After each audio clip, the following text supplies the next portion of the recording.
Hello everyone and welcome back to my channel. Now today we're going to be taking a look at another article. So, let's get right into it. But before we do, if you enjoy this content, don't forget to leave a like, subscribe, and follow me on all social media platforms, because that's how you can help my channel grow, and that's how we can spread this information to other people. So, let's get right into the article. As you can see here, it's time to choose faith over fear.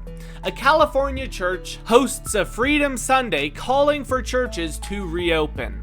As you can see here, a church in California is going to be holding a Freedom Sunday, which is basically an event that's calling on churches to reopen for in-person worship. The church is more than essential, Perkins said in an announcement about the event, referring to coronavirus restrictions imposed on churches because they weren't essential. It's time to choose faith over fear, and it's time to honor God over man. He says it's time for a court that will honor and uphold our first freedom. Now, here's the important thing. It doesn't matter if you're religious or not. Okay, religion should have nothing to do with people being free to practice their religion. If you're an atheist, that's fine. If you're a Christian, that's fine. If you're any other denomination or if you practice any other religion, that's fine as well. The important thing to note, though, is that by letting the government restrict people's freedom to worship and to practice their religion, it is essentially letting the government restrict our very most basic freedoms. Now, the event is going to be live streamed on freedomsunday2020.com. So, that's going to be fun. Anyone who's watching, if they want to check that event out, they can do that. It's going to feature a lot of people talking, and it's probably going to be quite good. Now right here it says, government officials continued to take unconstitutional steps to restrict churches from worshiping, unfairly silence them, and hold them to a different and even discriminatory standard, Perkins said. Does it make sense to reopen casinos, tattoo parlors, abortion clinics, and liquor stores while keeping churches closed? And for me, that's a big fat no.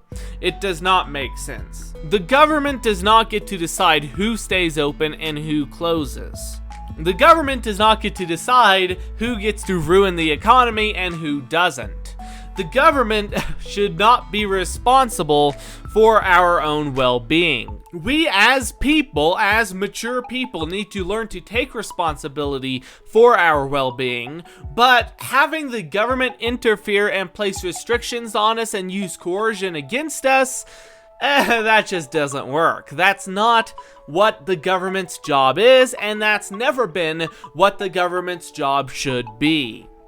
Now, as you can see here, Perkins did say the church should use proper health and safety measures, but they should be allowed to be open if abortion clinics and tattoo parlors and even liquor stores are allowed to stay open. All of these places, which are most certainly less essential than places of worship and churches, are somehow remaining open and somehow legally are able to stay open, but churches aren't. How does that make sense? Now I'm gonna tell you something. It doesn't make sense. There's no reason that a church should not be allowed to stay open when other places, which are far less positive and have far less of a positive impact on society, are allowed to stay open. It's illogical, to say the least. Hopefully this event that they're holding will change this. Hopefully people will start realizing that the government really doesn't know what they're doing. They never have, and they never will. One thing that I find interesting is people tend to make a mistake of thinking that government officials and governments are somehow extraordinarily more qualified to tell us what to do than we are qualified to tell ourselves what to do. It's ridiculous, honestly. And actually, there's a really good book on this topic. As you can see here, this is just the cover of the book. It's called What Makes You Think We Read the Bills? And it's written by a senator, actually one of the only Republican senators in California. I don't think he's a senator anymore, but he wrote this book, and it's incredibly good to read because a lot of people have the false notion that government officials know what they're doing. And let me just tell you, they don't. A lot of times they might have a law degree or something. Well, most of them don't even have a law degree, but even if they do, that doesn't mean they know what they're doing. That doesn't mean they have any comprehension of the bills and laws and rules and regulations which they are throwing at us on a daily basis. As you can see here, the top comment on this article, if an abortion clinic can be open, then churches can be open too. I mean, that's true.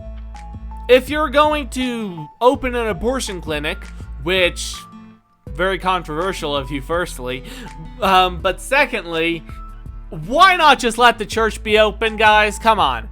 It's not that hard. People need to understand that America was founded on the fact that we're supposed to have freedom. And especially when these restrictions are clearly discriminatory, it's not a good look for America. But anyways, I think that's going to do it for this video. Please do remember to leave a like and subscribe. Follow me on all social media platforms, and I will see you in the next video.